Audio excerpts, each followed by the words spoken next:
Hello and welcome to this episode of AI Med Talks. My name's Alexis May, and today I'm really pleased to be joined by Nick Patel from Prisma Health. Nick, welcome. Thanks so much for joining us. Thank you for having me. And just to kick things off, Nick, can you just give us a little bit of background about yourself, please? Sure.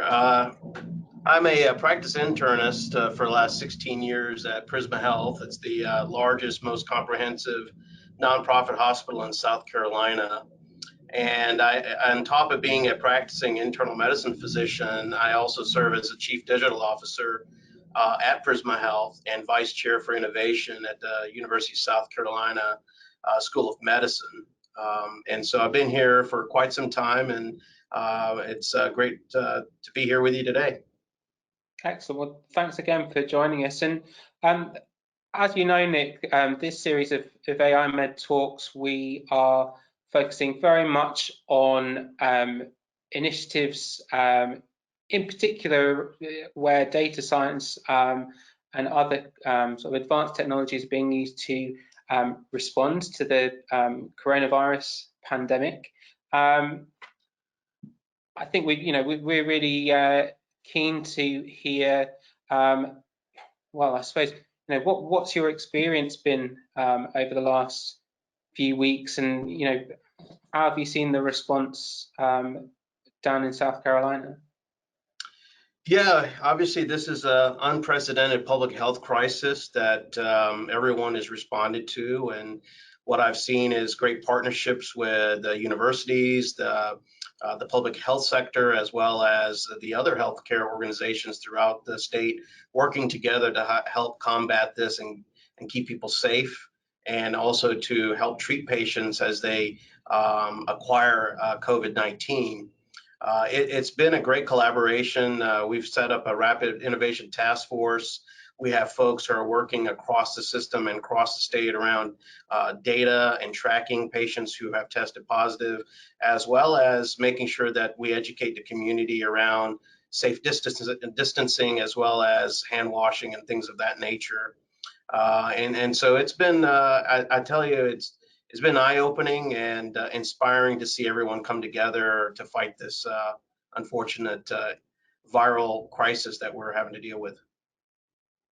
Yeah, I mean, absolutely. That's one of the, I think, the overwhelming feelings you have is that sense of, everybody's in it together, right? That's correct.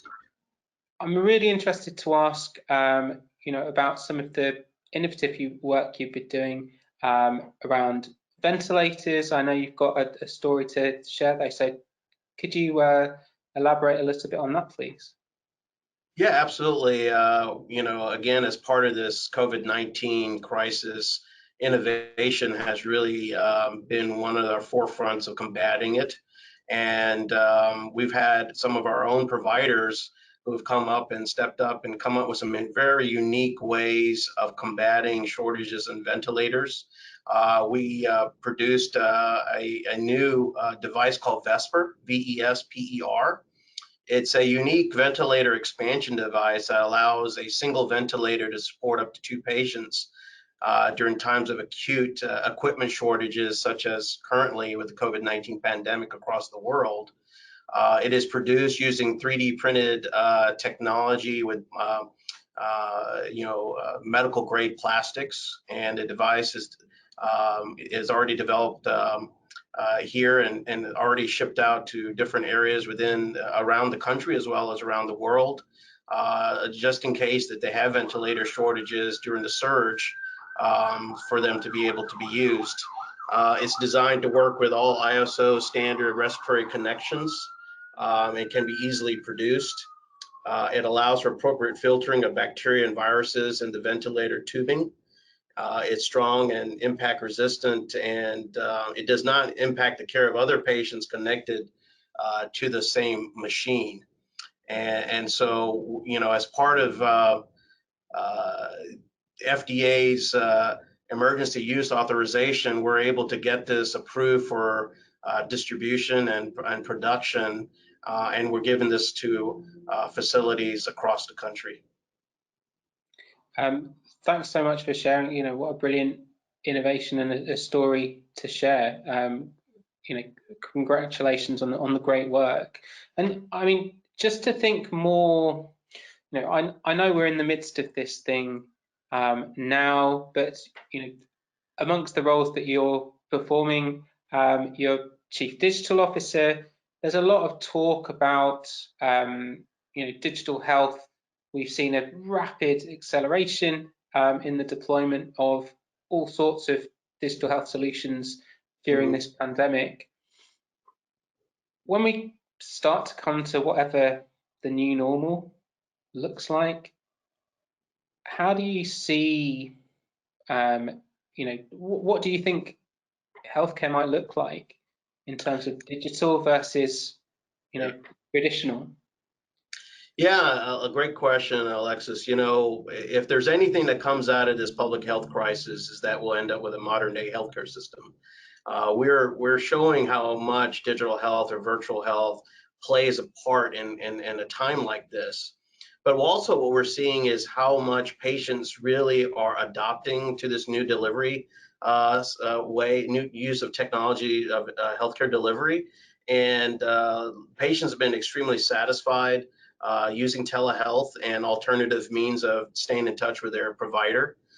We've, I would say, in the last 2.5, 3 weeks, done over 80,000 telehealth visits, both in the ambulatory space as well as on the acute side.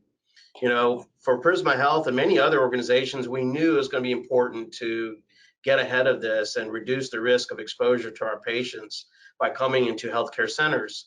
So a couple of actions that we took immediately is to stop visitation in our hospitalized patients, as well as try to clear out our waiting rooms for those non-emergent situations, such as elective surgeries and other things were delayed. In the ambulatory setting, we want to make sure that we're able to follow up with a patient in their home, make sure that they run out of medications, that we address any healthcare issues that they have, so they wouldn't exacerbate and end up in the emergency room, which is the last place we want to be, especially if you want to reduce your risk for exposure for COVID-19. So we converted all our routine follow-ups to a video telehealth visit or a telephone visit, and conducted those over the last 3 weeks and conduct them even to this day. I'm actually got a few I need to do myself today to follow up with a few patients. So we set that up, as well as we're setting up a chatbot that's going to be given free to everyone in the state that allow for patients to check on symptoms, and if they're worried about potentially do they need to be tested for COVID-19 based on their comorbidities or exposure, they're able to do this through a simple browser that starts off with an SMS page on their phone. And we'll be setting up escalation points. So based on how you answer those questions, you'll be either sent to a phone number where you can get tested for a drive-through COVID-19 testing. You'll be set up for an e-visit, or you may be sent to a primary care provider if need be for those issues. So we're trying to keep things very digital and easy from a patient experience standpoint for a seamless experience, both from a chatbot to a telehealth visit, to reduce patients from coming into a high-risk area and remain in the safety of their home. Thanks, Nick. That's all sounds like brilliant work. Thank you. And genuinely, from AI Med to yourself and all your clinical colleagues doing such a brilliant job right now and always. Thank you as well. And thank you for joining me so much. We have to end there, but please do keep an eye out for future AI Med talks. Don't forget to like, share, and subscribe. And you can check out all the back catalogue at aimed.io. Thank you.